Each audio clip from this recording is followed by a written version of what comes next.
Bismillahirrahmanirrahim. Assalamualaikum warahmatullahi wabarakatuh. Salam sang sejati.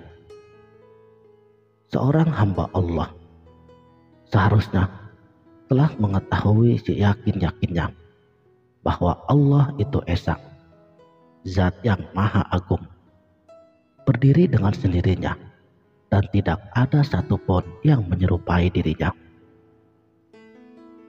Ia juga harus yakin dengan sepenuhnya bahwa Allah itu maha hidup, maha mengetahui, maha kuasa, maha mendengar, dan maha melihat dengan segala sifat-sifatnya. Pertanyaannya, apakah pada saat sekarang ini kita telah yakin bahwa kita telah mengenal Allah dengan sebenar-benarnya kenal? Maksud mengenal di sini tentunya kita tidak hanya sekedar tahu, tetapi ini menyangkut kesadaran yang mendalam dari diri seorang hamba mengenai Robnya. Makrifat seorang muslim dapat dilihat dari intensitas ibadah dan apa yang dirasakan di dalam hati dan pikirannya. Apabila seseorang mengaku telah mengenal Allah, namun intensitas ibadahnya hanya masih terfokus pada hal keadaan kezahiran semata, serta hatinya masih diliputi kekalutan urusan duniawi, itu berarti dirinya belum sepenuhnya mencapai tahapan ilmu makrifat.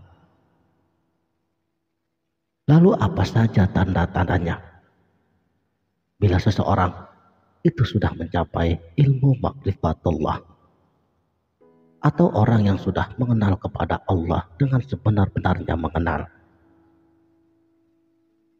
Pertama, mereka tidak lagi cemas dan takut dengan urusan duniawinya. Dari pengalaman pribadi yang telah saya alami, jujur saja, sudah sering kali saya berhasil keluar dari lubang jarum. Maksudnya, permasalahan kehidupan yang saya alami, di mana akal tidak mampu untuk mencernanya. Dan yang saya lakukan hanya pasrah dan yakin dengan sepenuhnya bahwa Allah yang maha penolong, Allah yang mengatur semua urusan makhluk-makhluknya. Kuncinya di sini adalah berprasangka baik kepada Allah bahwa Allah akan menolong kita. Tetapi hal seperti ini tidak datang begitu saja. Tentunya ada praktek-prakteknya. Pertama, Al-Quran sendiri sudah menjelaskan bahwa jika kamu mau Allah menolong kamu, rahasianya cuma ada dua. Dan Al-Quran telah menjelaskan pada surat Al-Baqarah ayat ke-45 yang artinya, jadikanlah sabar dan sholat sebagai penolongmu. Jadi yang pertama adalah sabar. Sabar dalam menghadapi berbagai macam problematika daripada kehidupan ini. Seperti yang sedang sakit, yang sedang mengalami kesusahan, dan yang sedang mengalami fase awal perjalanan spiritualitas dan lain sebagainya. Karena semua itu harus disertai dengan jiwa yang sabar, khususnya pada tahap awal perjalanan spiritual.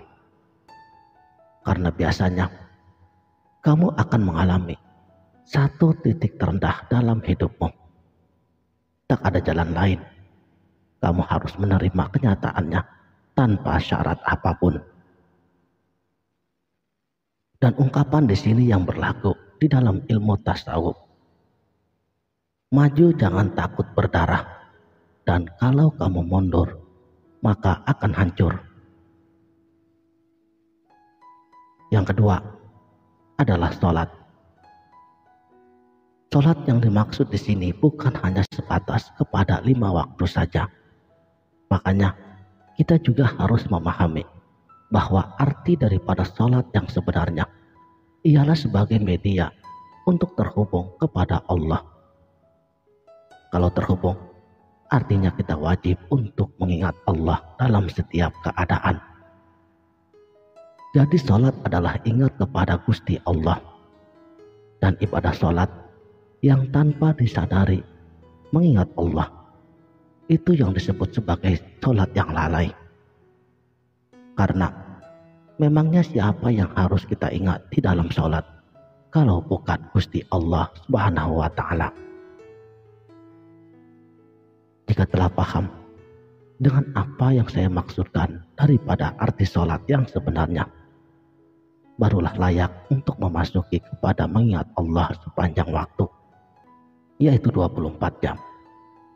Terus terhubung dengan Allah sang sumber kehidupan itu sendiri. Jika kedua hal ini telah benar-benar kamu terapkan, maka niscaya hidupmu akan selalu berada di dalam perlindungan Allah Subhanahu wa Ta'ala. Karena bagi orang yang sudah mencapai ilmu makrifatullah, susah senangnya tidak akan lagi diukur dengan urusan dunia, tetapi dari dekat atau tidaknya dirinya dengan Allah. Imam Ja'far As-Shadiq, beliau pernah berkata, orang yang mengenal Allah pastilah dia takut kepada Allah, dan orang yang takut kepada Allah maka pastilah dirinya gampang untuk meninggalkan urusan dunia dan menyerahkan sepenuhnya kepada kehendak Allah semata. Kedua, memiliki kekuatan dalam menghadapi berbagai macam cobaan. Di dalam surat Az-Zariyat ayat ke-56, Allah berfirman, dan aku tidak menciptakan jin dan manusia, melainkan agar mereka beribadah kepadaku. Oleh sebab itu, sebagai hamba Allah, sudah sepatutnya kita sabar dalam menjalankan perintahnya dan menjauhi segala larangannya, serta menerima cobaan dengan ikhlas. Dan Imam Ja'far As-Shadiq, beliau pun pernah mengungkapkan bahwa sesungguhnya orang yang paling mengenal Allah adalah orang yang paling ridho atas segala ketentuannya. Jika seseorang belum bermakrifat kepada Allah, maka ia akan berburuk sangka kepadanya. Padahal Allah mengetahui apa yang terbaik untuk seluruh makhluknya. Yang ketiga, tidak ada satupun yang perlu ditakuti manusia kecuali hanya Allah semata. Allah berfirman di dalam surat Al-Ahzab ayat ke-37, yang artinya, kamu takut kepada manusia, padahal Allah lah yang lebih berhak untuk kamu takuti. Saya kutip dari buku 7 Langkah Meraih Ridho Allah, karya Al-Hakim Al-Tirmizi, tahun 2007. Menurut beliau, ciri makrifat kepada Allah adalah adanya rasa takut kepadanya. Sedangkan ciri perasaan takut itu terlihat dari kepatuhan terhadap segala aturan-aturan Allah. Dan menurut Imam Al-Ghazali dan Syekh Abdul Qadir Al-Jailani, ciri-ciri orang yang arif yaitu apabila disebut nama Allah, dia bangga. Apabila disebut nama dirinya, dia merasa miskin. Jika mata yang terdapat di dalam hati terbuka, mata kepalanya akan tertutup, dan saat itu yang dilihatnya hanya Allah semata. Makrifat merupakan cermin. Jika seorang arif melihat kepada cermin, maka yang akan dilihatnya hanyalah Allah Subhanahu wa Ta'ala.